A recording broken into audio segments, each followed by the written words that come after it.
Hey y'all, and welcome back to my channel. In this tutorial I'm going to be showing you how to make this really cute hot chocolate drip and sweater tumbler.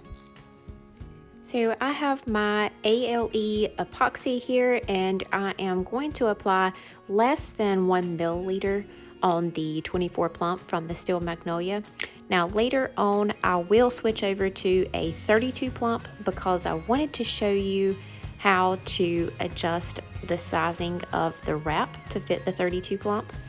But once you have spread out the epoxy, you want a thin layer. So once you have that, then dab your hand around the cup and that will get rid of any streaks, and we can jump straight into the glitter. I'm using Santa Baby from PDB Creative Studio. This is a beautiful glitter, and as you see, I'm applying directly to the stainless, in which I can in a lot of cases with PDB glitter. It's really high quality and has excellent coverage. And we're also going to go over this with Brilliant to fill in any gaps that might be showing through. I had already made one of these and I saved the excess glitter that I tapped off and just put it in a cup to the side because I knew that I was going to be making another. So there's a little tip: if you are making multiple of the same color, save your excess glitter that may have been a little contaminated by another. That way you don't waste even more and you can just reuse that. And as you've seen in my last few videos, I wrapped this in a sheet of paper and pressed that down really well. This helps tremendously in getting really good epoxy coverage and really cuts down on how much you have to sand. Alright, so I have imported my file from KYLEEN Designs. I will link her shop below. She also has this for curved cups, but of course you have to adjust it to the size of your tumbler depending on the cut glitter, how many layers of epoxy, and what brand you are using. My 32 plump from the Steel Magnolia was 9.75 around and 10.15 tall. So I made a square in those exact dimensions, and the width of my file is 9.75. I duplicated that and stacked them on top of each other, welded them together, and then moved that on top of the square.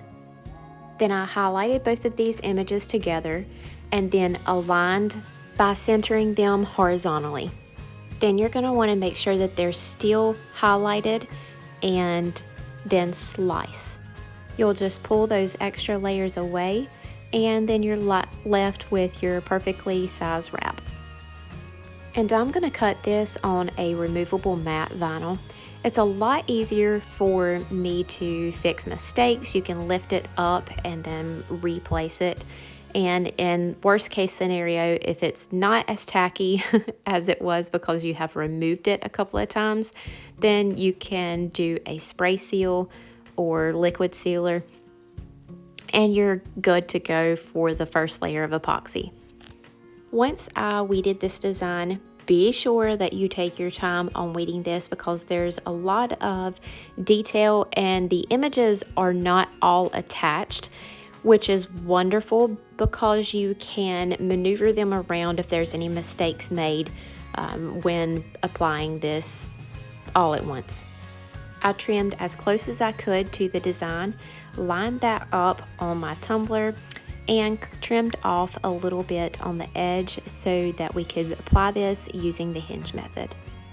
I would be lying if I said that this did not give me a little bit of trouble. The transfer tape that I'm using is not super tacky, so you have to make sure that you press down really well and make sure the design is stuck to it, and I did not do the best job at that, so I did have some of my design actually stick to the backing. But once I had this on there completely and really took my time, I just went back over with my craft knife and fixed any errors or picked up any of those little details that may have got misplaced or left on the backing of the transfer paper. And this is sped up double time, so if that gives you an idea of how slow I was really taking my time and applying this, you don't want to mess this up because it was difficult to weed and it is a very large design.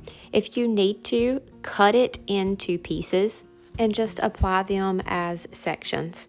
And once I got back around to that little hinge piece that we made in the beginning, I'm going to remove that and then finish pressing down the remaining piece of my design.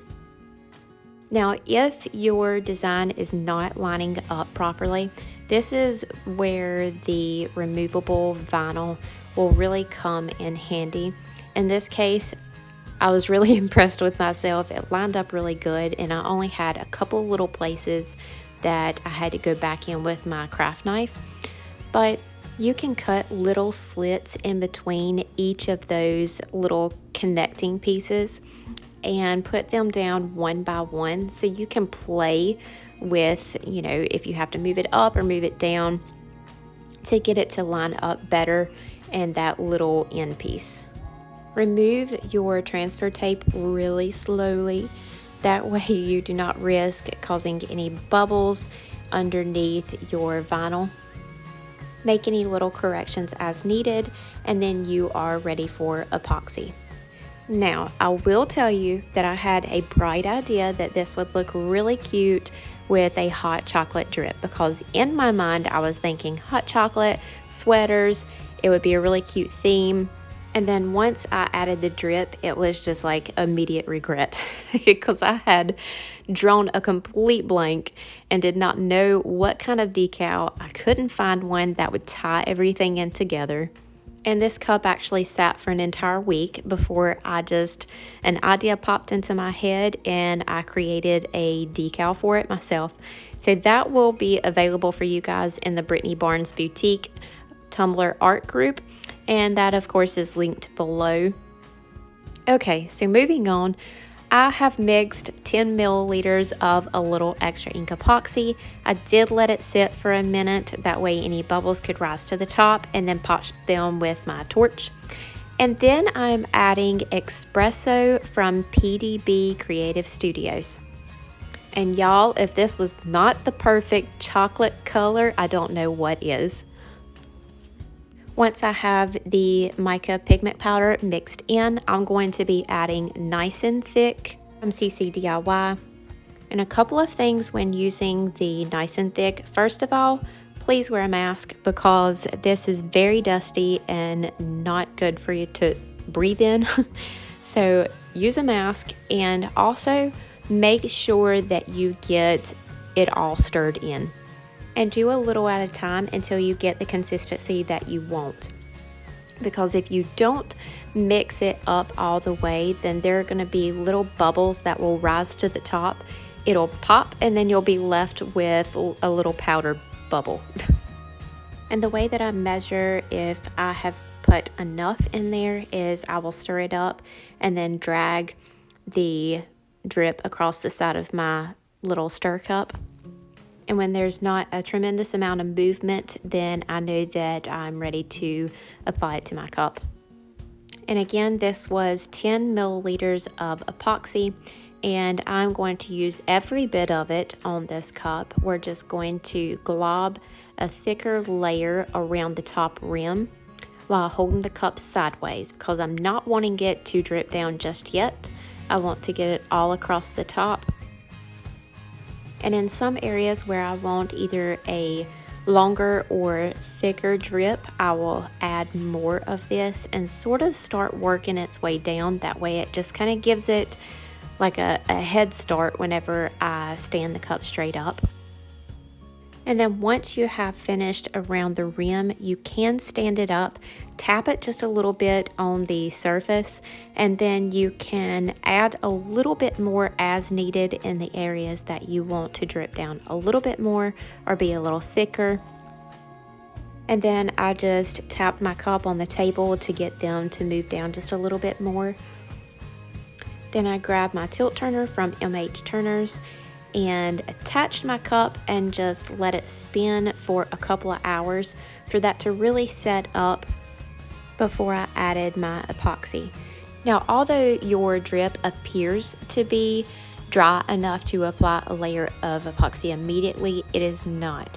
You added a thickener, so it is going to be thick, but it is not by any means dry enough to add epoxy on top. Allow that to dry for a few hours depending on your epoxy brand before you apply your next epoxy layer, or it will all muddle together. Or you can also allow it to dry completely, as I did, and sand down your rim at the top so that it's nice and smooth, and you can finish off your tumbler with 2 final coats. Okay, so rewinding to when I said I did not like this drip, I had immediate regret, and it was the complete truth. I am not a huge fan of drips on cups, and it was just not speaking to me. I felt like I had ruined it, and I made the mistake of applying the drip directly over my vinyl, so I couldn't just wipe it off and save the cup. So I finished it off with 2 final coats, and then was just like, you know what, this is gonna have to go into the strip bucket. And I finally had an idea pop in my head and created a decal.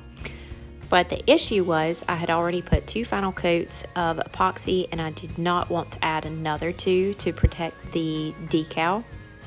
So my solution was to sand with a really coarse grit sanding block, and I pretty much took off the last 2 layers of epoxy, leaving just enough to protect the sweater design.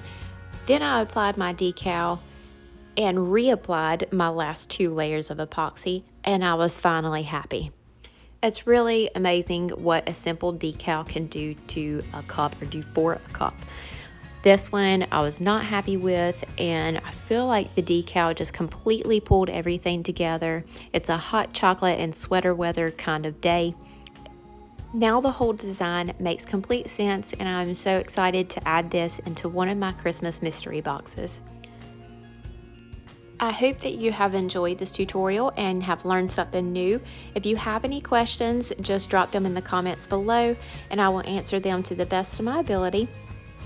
Join our Facebook group and follow our Instagram for lots of giveaways and fun and exclusive discounts that also may be listed below. And don't forget to like and subscribe to the channel, and I will see you guys next time.